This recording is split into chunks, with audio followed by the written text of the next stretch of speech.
The Tulip Chase by Dana Swinston. Dedication. For those who plant seeds in broken ground, fight storms with bare hands, and still believe something beautiful can grow. Chapter 1. The Midnight Bloom. In the lowlands of Holland, where the earth breathes color in the spring, and the sky leans heavy with clouded dreams, Dr. Elsa van Rijn stood waist-deep in a sea of tulips. Thousands of blooms bobbed in the evening wind, their vivid heads tilting toward the dying light. The world smelled of wet soil, sweet blossoms, and the sharp electric scent of an approaching storm. This was her sanctuary, her battleground, her home. She pushed deeper into the rows, her boots squelching against the damp earth, her heart pounding with a stubborn mix of excitement and dread. The field stretched endlessly in every direction, a patchwork quilt of red, orange, pink, and at the farthest corner, the patch that mattered most, deep, impossible indigo. She smiled, recognizing the rough Dutch accent that clung to every syllable like barnacles to a ship's hull. Johan de Vries, mentor surrogate father, the stubborn old bastard, could outwork men half his age and still find time to scold her like she was a teenager. She followed the sound of his voice, weaving through the tulips, heart racing now for a different reason. If Johan was excited, it meant something extraordinary had happened. Elsa leaned closer.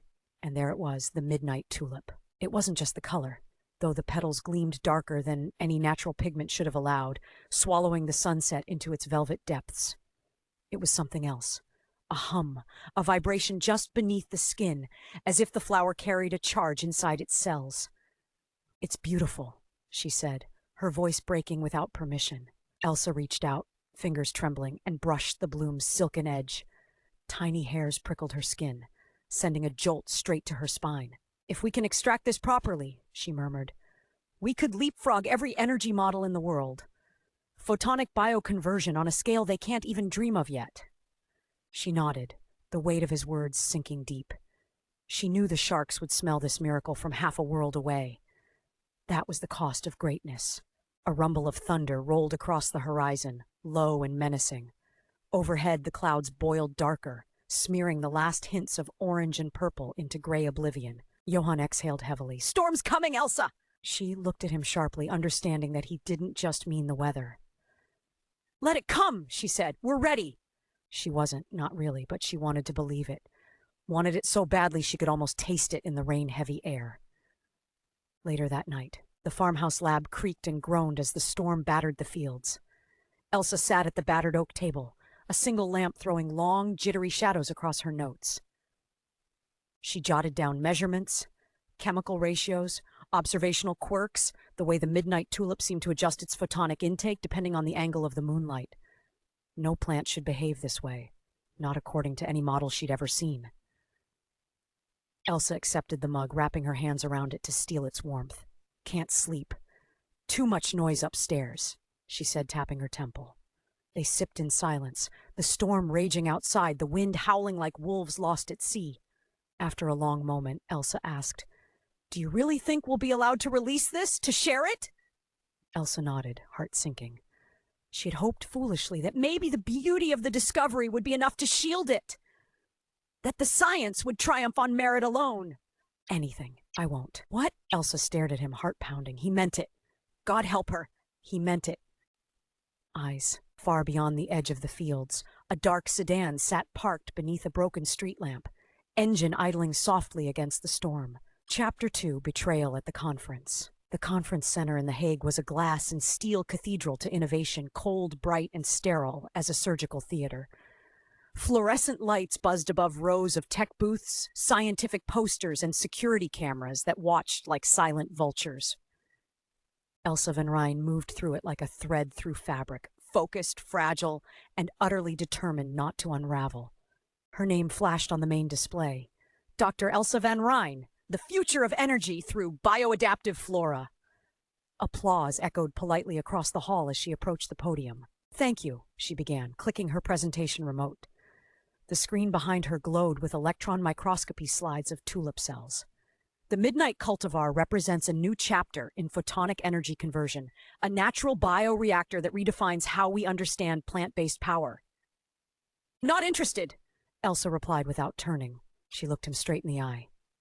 "Not in selling to warlords in tailored suits." He stepped closer, his voice softening, slick with practiced persuasion. At what cost? Elsa stepped back. I don't trust you. She turned and walked away before she said something regrettable. Something honest, something afraid. The trap. That night, back in her hotel room, Elsa replayed the day over and over. The applause, the glares, Samuel's voice, oily and certain. She sat cross-legged on the bed, a flash drive in one hand. Inside it, full genomic sequences of the Midnight Tulip. Backed up to the cloud, encrypted 3 ways, hidden in a fake cat meme folder. No one gets this, she said to herself. Not without a fight. But she was already being watched. The warning. Elsa woke suddenly around 3 a.m., heart pounding, a buzzing in her ear. She reached for her phone and saw a single message. They're not just interested in your research. They're interested in silencing it. No sender, no number, just the message. She leapt up, checked the locks, the window. Nothing. Shit. She didn't sleep after that. Just sat at the desk, watching the skyline pulse with distant lightning, wondering how long she had left before the storm swallowed her whole. Chapter 3, the setup. The dream was strange, Johan's voice echoing from somewhere beneath the earth. She couldn't see him, but he was calling her name. Urgent. Breathless. She sat up in bed, chest tight, breath catching in her throat. It was still dark. The city outside lay quiet under a drizzling sky. Elsa checked the time, 4:37 a.m., the kind of hour where nothing good ever happened. She pulled on her coat, nerves firing low and fast. Something was wrong. She couldn't explain how she knew, but her hands moved on instinct. Keys, bag, phone, flash drive. Always the flash drive. Don't let it fall into their hands, she told herself, pocketing it deep. The crime scene. She arrived at Johan's farmhouse just after 6 a.m., heart jackhammering. The gate was open.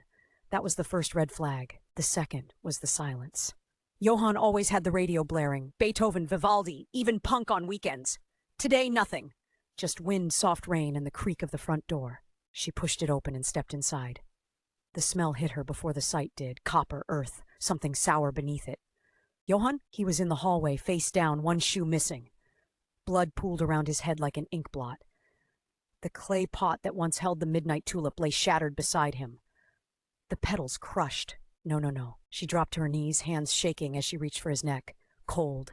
Still, the wrong kind of silence. You son of a bitch, she whispered to whoever had done this. You didn't have to kill him. She fumbled for her phone, dialed emergency, tried to stay calm, failed. Yes. My name is Dr. Elsa van Rijn. I'm at Johan de Vries's house. There's blood. I think he's dead. The trap closes. The police were fast, too fast. Uniforms poured into the yard. Elsa was ushered outside, wrapped in a foil blanket, given tea she didn't drink. Her mind spun. One of the officers approached, not a uniform, a trench coat, calm, cold eyes. She nodded. They sat in her car, rain drumming on the roof like nails. Since I was 19. He was like family. I would never... We argued. We always argued. That doesn't mean... Because I gave it to him. It was mine. Of course, my fingerprints are on it. He reached into a small evidence bag. Inside was a flash drive. Her flash drive, the one she'd hidden in her hotel bag. That's impossible. That was, how did you get that? No, I never someone planted that. This is bullshit. Her vision swam, the world blurred. Somewhere far away, a gull cried out over the storm. The interview room was painted in the same dull gray as every bad memory. Elsa sat with her hands cuffed, wrists aching, staring at the one-way mirror. She hadn't slept. They offered a lawyer. She refused. They think I did it. They're going to bury me. Whoever planned this was a bloody genius. She closed her eyes. And that's when it hit her. The conference, Bleiswijk, Samuel's smirk. They knew about the Midnight Tulip. They knew Johan would never sell. They didn't need him. They needed her discredited. They're going to erase us. Not if I get out first. Chapter 4. Running for her life. The holding cell was freezing. Concrete walls. A flickering light overhead. A drain in the floor that looked stained with someone else's memory. Elsa sat on the metal bench, wrists bruised from the cuffs, a thin scratch on her cheek from the scuffle outside the lab. No mirror, no phone, no watch. Time didn't pass. It just lurked. Think. She stared at her reflection in the metal toilet. Not a scientist. Not a hero. Just a woman who looked like she hadn't slept in a week and might not live to see another. A voice said from the hallway. Elsa stood as the door creaked open. A new man entered. Suit, clean shave, diplomatic badge clipped to his breast pocket. By who? Bullshit. He smiled, something too perfect about it. His hands stayed clasped behind his back.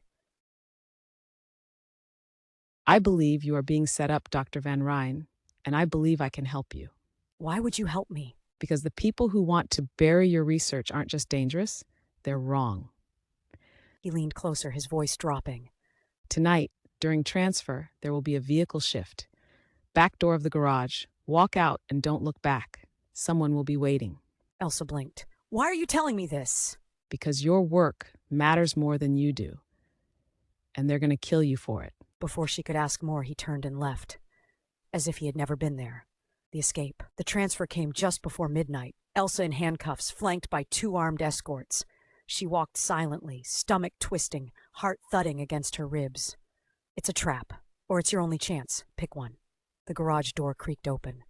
Rain glistened on the concrete. A black van waited, engine rumbling. Elsa looked around. One camera in the corner, pointing away. The second guard was watching his phone.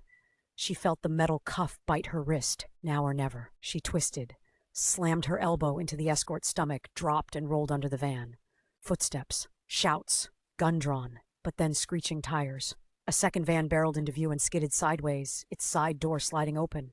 A masked woman in black leaned out. Move! Elsa sprinted across the concrete, dove into the van and slammed the door. The vehicle peeled away, bullets ricocheting off the back as they tore into the night. The ride. Elsa gasped for breath, heart pounding like a war drum. Rain streaked the windows as the van sped along the canal roads. Who the hell are you?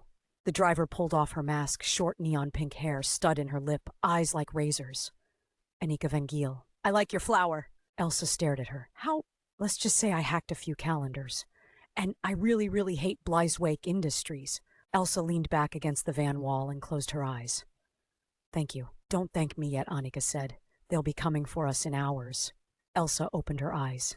There was no going back. The chase had begun. Chapter 5, Rolf's Last Chance. They switched vehicles twice before dawn. First ditching the van in a warehouse lot, then hijacking an old Fiat from a drunken college student outside a karaoke bar. No one noticed. No one cared. Amsterdam had its own ghosts. Elsa sat low in the passenger seat, hoodie up, while Annika drove like a bat out of hell through the rain-slicked streets. Are you sure about this guy? Annika asked, glancing sideways. No, Elsa admitted, but I don't have many options. She tapped Rolf Whitcamp's last known address into the cracked burner phone Annika had given her. The location blinked. A rundown neighborhood by the docks, where cheap whiskey and bad decisions went to die. Whitcamp's refuge. The building looked abandoned, graffiti scars on brick walls, broken blinds flapping in the wet wind. 3rd floor. A faint glow behind grimy windows. This is stupid. He could sell you out for a bottle of gin. But she climbed the stairs anyway. Stay close, she hissed to Annika. Wasn't planning on getting shot today. Thanks. Elsa knocked once, twice, silence. Rolf, it's Elsa. The door creaked open half an inch. Bloodshot eyes peered out, then widened. Long story. Thanks. The deal. The apartment smelled like old cigarettes, unwashed laundry, and something vaguely chemical. Elsa wrinkled her nose as she stepped over a pile of newspapers, headlines screaming about her murderous breakdown. I need your help. Listen, Rolf. Johan's dead. I'm framed. They're after the Midnight Tulip. She leaned forward, desperate. They're not just trying to patent it. They're trying to weaponize it. They'll control energy, food, climate resilience. You think wars over oil were bad? Imagine wars over fucking tulips. Bleiswijk Industries and maybe others. I don't know how deep it goes yet. But if we don't stop them, no one will. The choice. Then help me burn them down. Make it worth it. No, want your best shot. Preparing for war. They sat around Rolf's battered kitchen table, huddled over laptops and scribbled notes. Annika hacked databases at lightning speed, fingers a blur. Elsa sorted through the data Annika fed her. Secret land acquisitions, hidden research facilities, shady shell companies, all feeding back to Bleiswijk. For the first time since Johan died, Elsa felt the faintest flicker of something dangerous. Hope, Chapter 6, Recruiting Annika. Annika's office was a disused tram depot at the edge of Amsterdam, abandoned except for the skeletal remains of old rail cars and the steady drip-drip of rain through holes in the roof. Charming Elsa muttered as she followed Annika through the creaking gates. It's got everything a girl needs, Annika said brightly. Electricity, coffee, no cameras. Inside the web. Inside, The space was cluttered with monitors, wires, solar batteries, cracked keyboards, and a homemade server rig stitched together from parts that looked older than Elsa. You built all this? Annika flopped into a battered office chair. When you piss off every major telecom provider and still want Wi-Fi, you get creative. Elsa scanned the screens. IP addresses scrolled in endless columns, satellite feeds blinked and jittered, entire digital worlds spun out at Annika's fingertips. We need more than leaks. We need proof. Solid court-admissible evidence that Bleiswijk is corrupt. Annika cracked her knuckles and grinned. Good thing you're asking the right criminal. The price. Elsa perched on the edge of a chair, wary. What do you want in return? Annika shrugged. Nothing you have. Then why help us? For a moment, something flickered behind Annika's cocky grin. A flash of old hurt, deep and still bleeding. Because Bleiswijk buried my brother 2 years ago, Annika said, voice low.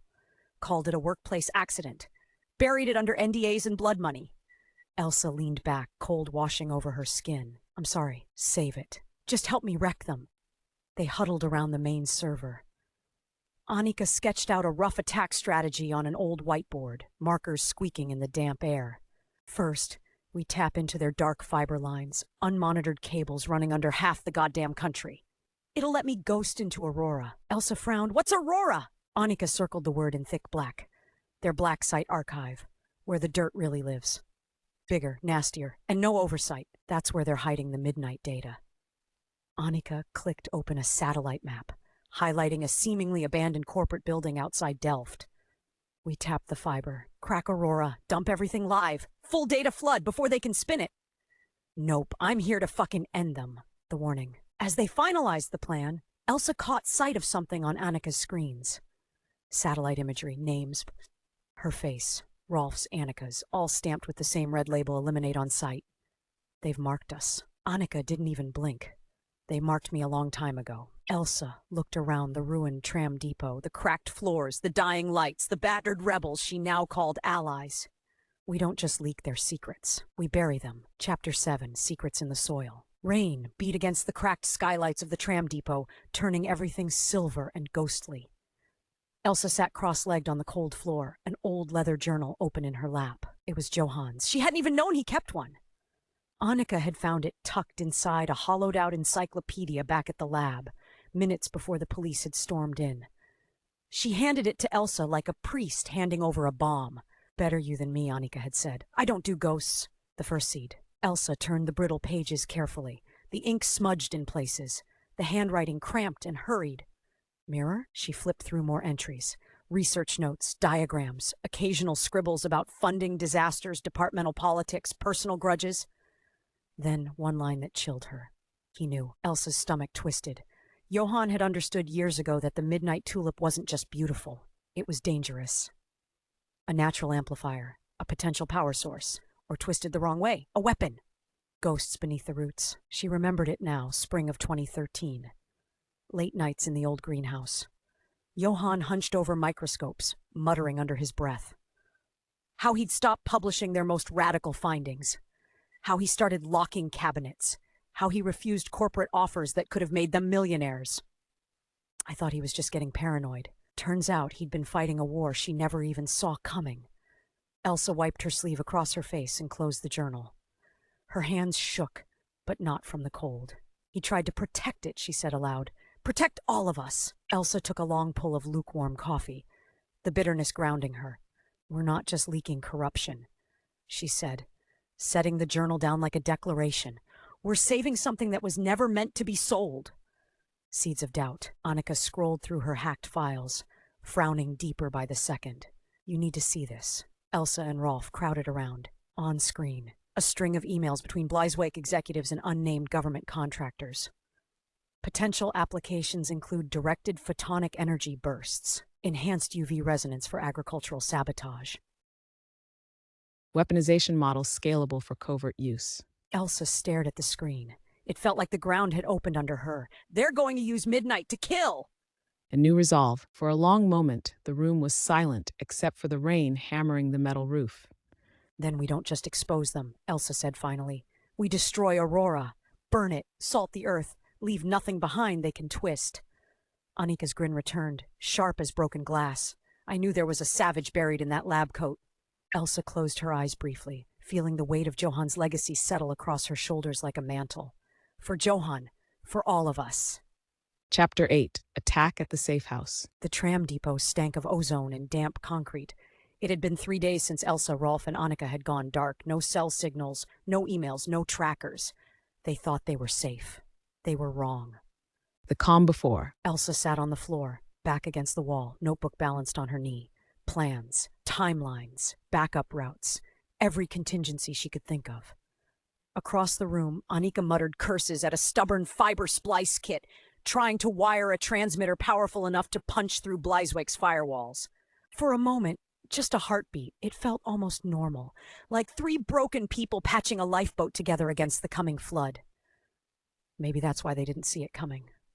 The breach. The power cut first, a sharp clunk followed by absolute blackness. "Generator's dead!" Annika hissed. Elsa's heart slammed into overdrive. She scrambled to her feet, snatching the backup drive from the table. "Grab everything! Move!" The first explosion tore through the loading dock, sending twisted metal and shards of tram carcass screaming through the air. "Back door!" Annika yelled, already sprinting. They sprinted through the maze of rusting rail cars, boots slamming on the cracked concrete. Shadows moved at the edges of the depot, figures in black body armor, tactical helmets, suppressed rifles flashing in the dark. Elsa ducked behind a rusted tram frame, just as bullets chewed through the air above her head. Annika slammed her shoulder into a side door, smashing it open. "Go, go, go!" The flight. They tumbled into the alley behind the depot, the rain slashing sideways against their faces. Annika jammed a key fob in the air. A battered green Renault van 2 blocks away flashed its lights. "That's us!" Elsa sprinted, lungs burning, slipping on the wet cobblestones. They piled into the van just as gunfire shredded the alley wall behind them. "Drive!" Annika peeled out, tires screaming against wet stone, bullets pinging off the van's rusted panels. Elsa clutched the backup drive to her chest, feeling it throb like a second heart. They want Midnight. They want me. Over my dead fucking body. Aftermath. They didn't stop until they hit the outskirts. Flat fields stretching into the dark, no lights for miles. Annika killed the headlights and rolled to a stop behind an abandoned barn. Elsa dropped into the dirt, heart pounding so hard she thought it might tear itself loose. "They found us too fast," she said. "Someone's leaking." Annika kicked the side of the van, hard enough to leave a dent. God damn it. Elsa closed her eyes for a moment. Johan's voice echoed again. "Don't trust anyone waving money." But now it wasn't just money at stake. It was survival. The new plan. "We can't hide anymore," Elsa said, standing. Mud streaked her jeans. Blood speckled her sleeves. She didn't care. "No more running." "Yeah," Elsa said. "We hit them back." Chapter 9. Peter's Price. The farmhouse leaned against the horizon like it was tired of standing. 2 stories of peeling white paint, broken shutters, and a roof patched with corrugated metal. Elsa hesitated at the gate, rain dripping from the brim of her hood. The place looked abandoned, perfect for the kind of man they were seeking. "Are you sure about this?" she asked Annika. Annika shrugged. "No, but if anyone knows how to bring down a private army, it's Peter." Elsa pushed the gate open and started up the weed-choked path. The old spy. Elsa met his gaze head-on. "Good, we're looking for it." For a moment he said nothing. Then he stepped aside. The proposition. The inside of the house smelled of gun oil, strong coffee, and dust. Maps covered the walls. A battered radio hummed static in the corner. They sat around a scarred wooden table while Peter poured black coffee into cracked mugs. Elsa laid it out. The Midnight Tulip. Johan's murder. The framing. The attacks. "Aurora! We need access codes." She finished. "Internal routes. Defense layouts. Anything that gets us into Aurora without getting butchered." "Help us, Peter," Elsa said softly. "Help us stop them." "We understand." The price. Elsa picked up the photo carefully, her throat tightening. He rose stiffly and limped to a metal cabinet, spun a dial, pulled out a thick file, marked Aurora in faded ink. Elsa reached for it, but Peter didn't let go. "I will." Preparing for the final strike. They left before dawn, driving south in silence, the file locked in a steel case between them. Every page felt heavier than stone, every choice ahead darker than the last. Elsa didn't care anymore. She'd made her decision. No more hiding, no more mercy. Next stop, she said aloud, Aurora. And if they wanted a war, she'd bring them a goddamn hurricane. Chapter 10. The Mole. The safe house outside Leiden was an old cider bottling shed, half swallowed by ivy and silence. No power, No neighbors, no Wi-Fi. Annika had picked it specifically for being invisible. But even ghosts leave footprints. Suspicion. Elsa spread Peter's file across the table. Maps, badge codes, shift schedules, emergency protocols. We strike the comms tower first. Cut their uplink. Then breach the server room before they can initiate the meltdown protocol. Exactly, if we're lucky. Annika scanned the blueprint, biting her thumbnail. We'll need 2 ghost relays and a bypass signal. I can make it work, but I'll need parts. Cheap and fast. There's a junk market in Den Haag. Tomorrow. We can go early, blend in. Why would you say that? Silence stretched between them like piano wire. What are you implying? Cracks in the wall. The accusation hung in the air. Annika stood slowly, crossing her arms. You think it's me? Screw you, Whitcamp. I didn't drag you out of that piss-soaked hole in the docks to get a bullet in the back. Enough! Elsa snapped. Both of you! She stood, trembling with anger, her hands pressed flat against the table. I've trusted both of you with my life. You think I'm doing that blind? If there's a leak, we don't find it by turning on each other. We find it by baiting them. The bait. She only told one person. Then she waited. The betrayal. Just before dawn, a message pinged on Annika's passive scanner. Encrypted burst, external ping from Rotterdam, corporate backbone, somebody just phoned home. Elsa's stomach turned. Who? Then who? Elsa blinked. Janek? My old research assistant? Elsa turned away, her chest tight. Janek had eaten at her table. Had laughed with Johan. He'd cried at the funeral. They got to him. Cutting the wire. We need to confront him, Elsa said. Rolf frowned. Elsa replied. No, it's a necessity. She continued. Because if he leaks one more bite, we're already dead. Chapter 11. Ghosts in the Code. The rain followed them like a curse. Annika drove in silence, windshield wipers ticking a slow death march as the highway blurred past. Elsa sat in the back seat, heart pacing like a caged animal. They were heading to Delft. To Janek. Rolf kept checking his burner, waiting for a signal that never came. Elsa reassured him. He won't. He still thinks I'm in the dark. She hoped to God she was right. The confrontation. Janek lived in a clean, modern flat above a bike repair shop, precise and boring, like the man himself. Elsa knocked once. The door opened too fast. Janek, can we come in? He stepped aside. Rolf and Annika followed, silent shadows behind her. We know, Janek, that you've been leaking data to Bleiswijk. Since the day Johan died. Janek was flustered. Elsa felt her jaw clench, rage and pity twisted inside her. They always start small. Then they make you think you can't stop. But you can stop. Then help us finish the job. Give us everything you sent. Every back door they planted, every dirty detail, Aurora revealed. Annika plugged it into her laptop, fingers flying. Oh shit, it's not just tulips. Elsa leaned in as codes scrolled like a blizzard across the screen. Weather-modified crops. Drought-rigged vines. Vines that strangle other plants. And here, Jesus photonic blooms coded to respond to specific satellite pulses. They're building a biobotanical kill switch, Elsa whispered. One satellite ping. And every crop they didn't design withers overnight. She felt sick. All this time, she thought the Midnight Tulip was the miracle, but it was only the beginning. They're turning nature into a weapon. The deadline. Annika leaned back, face pale. There's a timestamp embedded in the Aurora core. Activation scheduled 3 days from now. Activation of what? Something called Project Hexroot. Rolf stared at the screen. Elsa stood. Then we hit them in two. Chapter 12, Standoff in Delft. Delft wore the rain like an old coat. Slick streets gleaming under broken lamplight. The canals swelling, black and cold. Somewhere in the labyrinth of alleys and crooked bridges, salvation waited. Or betrayal. Elsa pulled her jacket tighter and kept walking.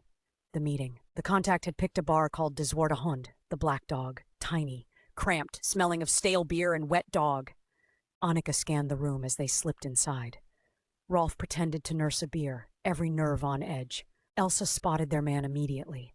Mid-30s, nervous, rain-soaked jacket, eyes that refused to settle.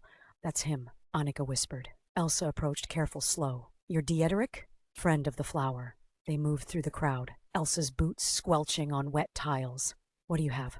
Where? A muffled pop cut him off.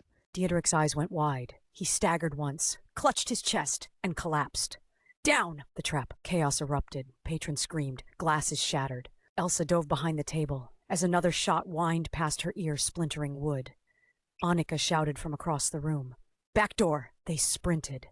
shoving through stunned drinkers, knocking over stools and beer steins. The alley outside reeked of garbage and gun oil.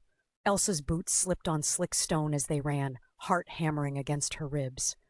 The pursuit. 2 men in black raincoats burst into the alley behind them, moving fast, weapons drawn.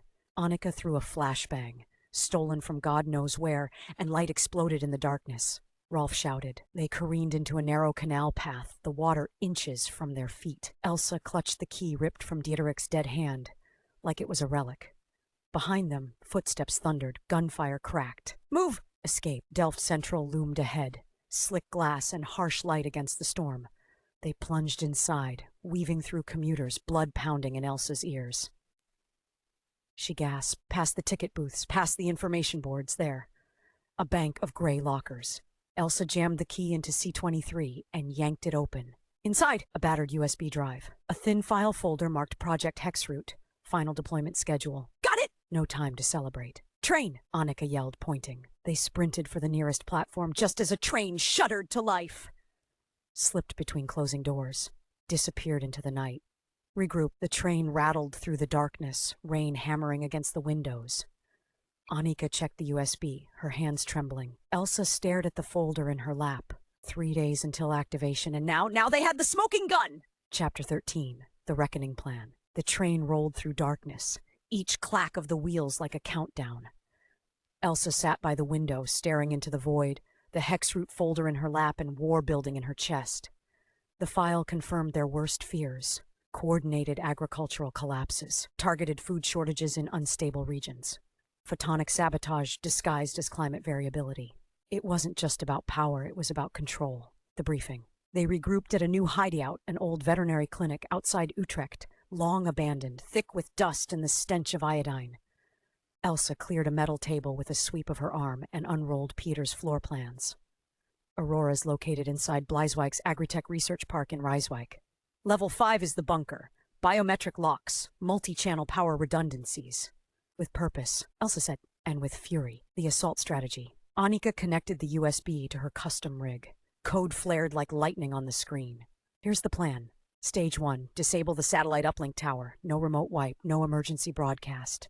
Stage 2, loop internal camera feeds for 12 minutes, max. Stage 3, breach lab access using stolen credentials from Peter's file. Stage 4, upload Hexroot to public chains. Stage 5, burn Aurora from the inside. Tuesday with grenades. Elsa stared down at the blueprint.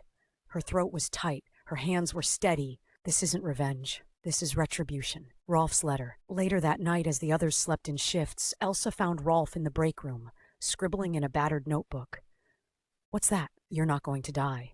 She nodded, said nothing. Rolf tore out the final page and handed it to her.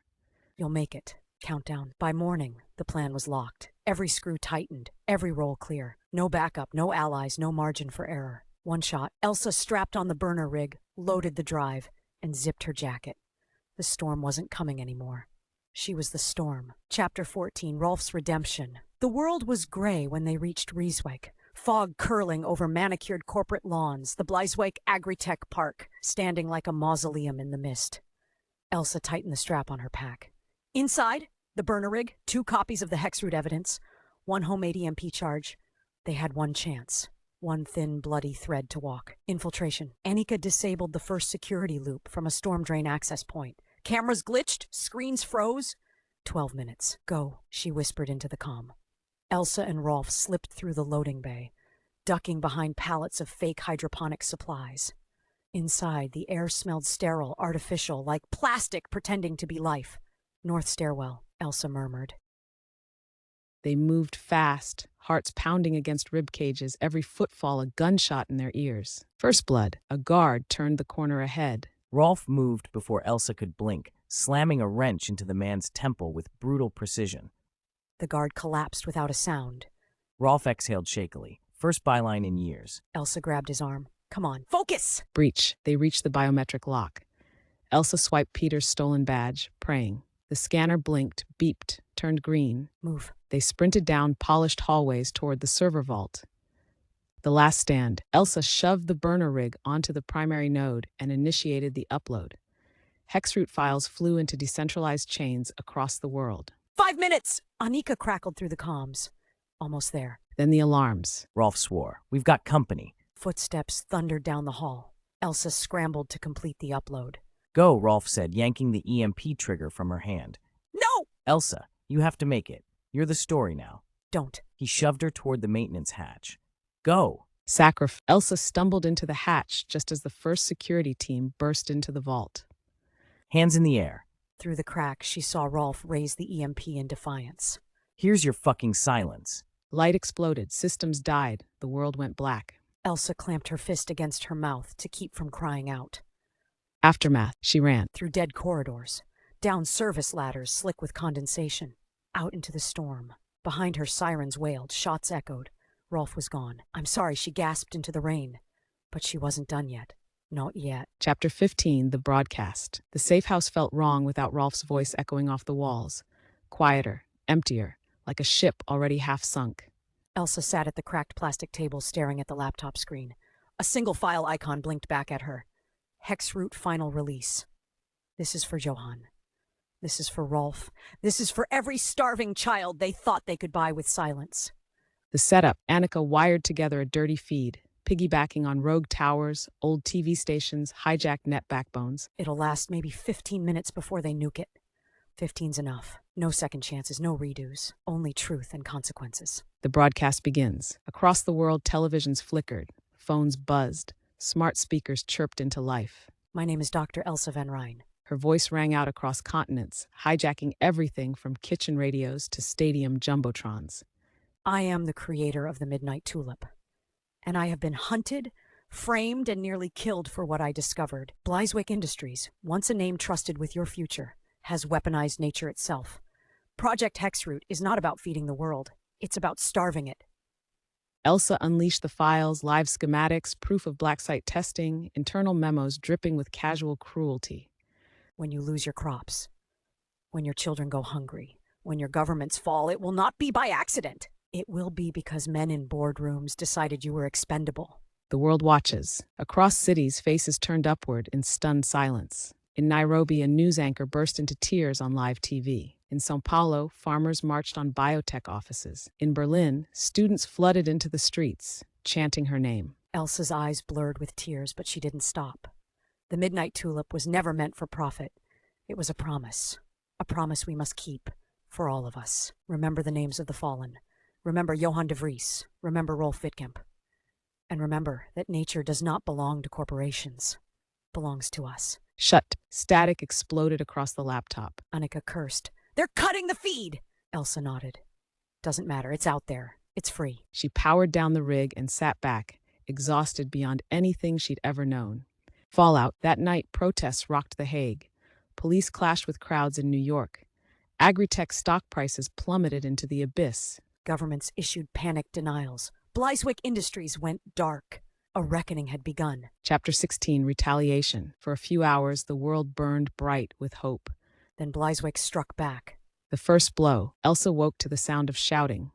Annika burst into the safe house, face pale, waving her battered laptop. Emergency broadcast. Biotech just went public. They huddled around the screen.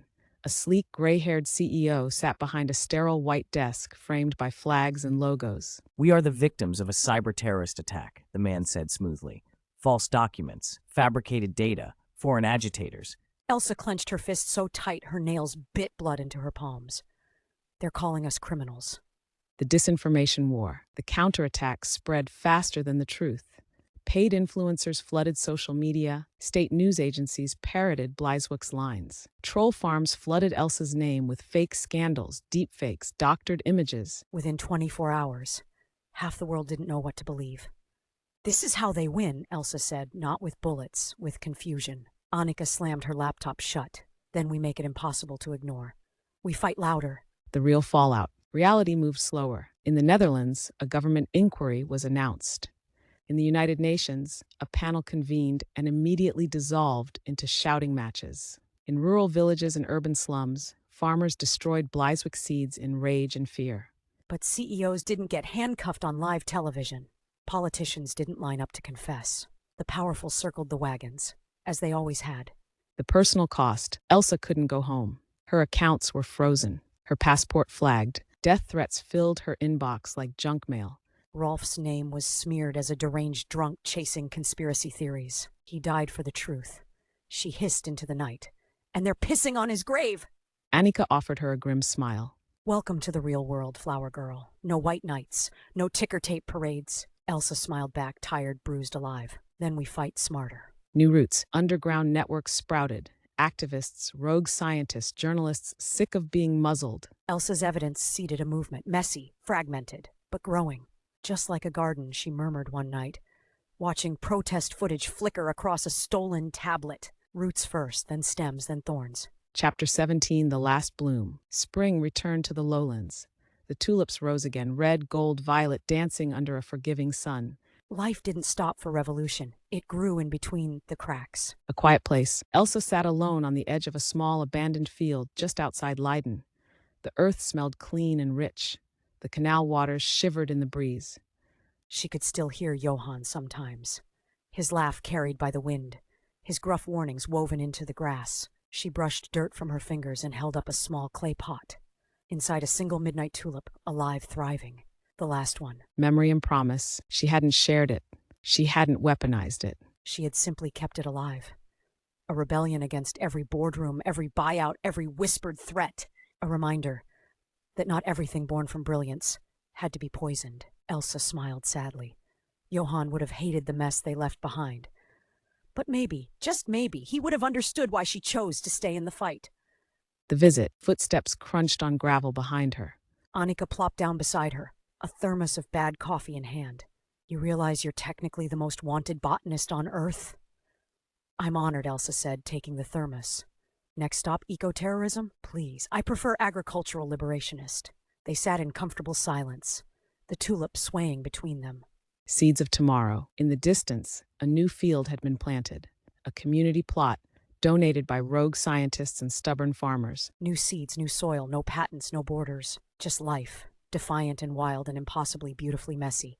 It's a start, Elsa said. Annika bumped her shoulder against hers. It's enough! Elsa cradled the midnight tulip carefully, planting it at the very edge of the new field. It would never be mass-produced, never be cloned. Never be owned. Just one stubborn bloom, surviving despite everything. Like her. The end.